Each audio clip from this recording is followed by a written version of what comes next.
अगर आपका भी चार्ट ऐसा दिखता है, कैंडल्स कम और इंडिकेटर ज़्यादा दिख रहे हैं, तो ये वीडियो आपके लिए है। आज मैं आपको बताऊंगा इंडिकेटर ज़्यादा लगाने से लॉस क्यों होता है और सही तरीके से इंडिकेटर कैसे यूज़ करें।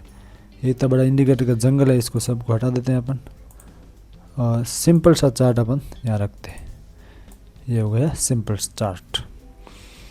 इंडिकेटर जंगल होता क्या, जैसे इंडिकेटर जंगल का मतलब है RSI लगा दिया, MACD लगा दिया, VWAP लगा दिया, EMA लगा दिया, super trend, stochastic, Bollinger band, सब एक ही चार्ट पर। रिजल्ट क्या होता है, कंफ्यूजन, डिले और गलत डिसीजन लेते हैं। अब कोई इंडिकेटर बाई का बोले, कोई सेल का बोले, कोई न्यूट्रल का बोलेगा, अपन अब किस इंडिकेटर को अपन मानेंगे। इसलिए चार्ट को हमेशा क्लीन और क्लियर रखें। बिगनर्स जो है वो इंडिकेटर ज़्यादा क्यों लगाते हैं, क्योंकि वो सोचते हैं कि ज़्यादा इंडिकेटर लगाएंगे मतलब ज़्यादा एक्यूरेसी मिलेगी या हर इंडिकेटर कंफर्मेशन देगा। लेकिन सच ये है कि इंडिकेटर लेस सिग्नल देते हैं। मार्केट मूवमेंट या 2-3 कैंडल निकलने के बाद वो बाय या सेल का सिग्नल देते हैं, तब तक मार्केट का मूवमेंट हो चुका होता है। इसलिए इंडिकेटर ज़्यादा लगाने में हानि है, लाभ नहीं है। इंडिकेटर काम कैसे करते हैं, इंडिकेटर जो है वो फ्यूचर नहीं बताते, वो सिर्फ पास्ट डाटा पर कैलकुलेट होते हैं। जैसे पहले, इससे पहले मार्केट में क्या क्या हुआ उस अनुसार वो इंडिकेटर जो है वो अपने को एंट्री एग्जिट वगैरह बताता है। इसलिए इंडिकेटर फॉलो करें, लेकिन इंडिकेटर पर डिपेंड मत रहो हमेशा।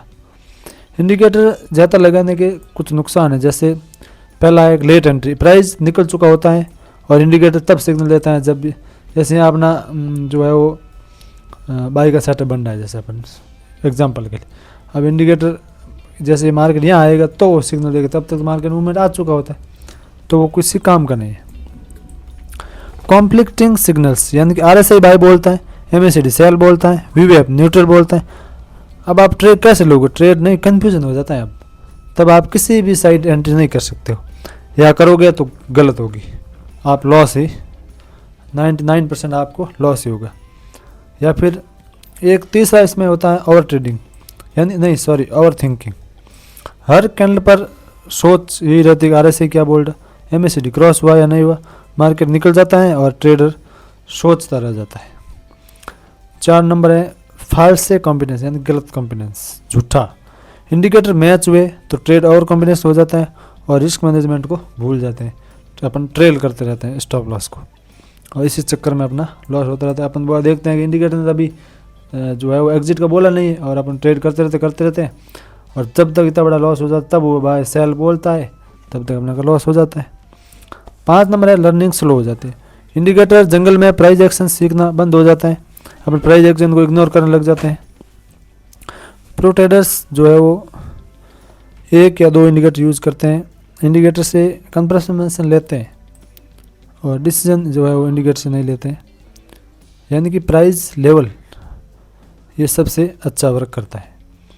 बिगिनर्स के लिए जैसे अपन को इंडिकेटर यूज़ भी करना चाहे तो VWAP कर लो या RSI, दोनों में से कोई भी एक कर लो। और सबसे बेस्ट है सपोर्ट, रेजिस्टेंस और कैंडलस्टिक पैटर्न्स। इंडिकेटर की ज़रूरत नहीं है, आपने ये सीख गए तो सब कुछ आपने हासिल कर लिया।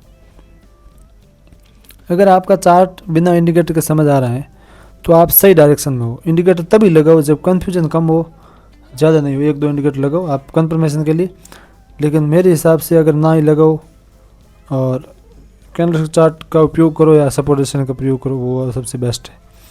ट्रेडिंग में जीत इंडिकेटर से नहीं होती है, क्लियरेट से होती है। इंडिकेटर जंगल छोड़ो, सिंपल चार्ट अपनाओ। नेक्स्ट वीडियो में आपको बताऊंगा इंडिकेटर और प्राइस एक्शन से एंट्री कैसे लेते हैं। अगर आप भी इंडिकेटर जंगल में फंसे हो तो इस वीडियो को लाइक करें, सब्सक्राइब करें, कमेंट में लिखें आप कितने इंडिकेटर यूज करते हो, और इंडिकेटर को आज से लगाना बंद करो, प्राइस एक्शन सीखो और आगे बढ़ो ज़िंदगी में। Thank you.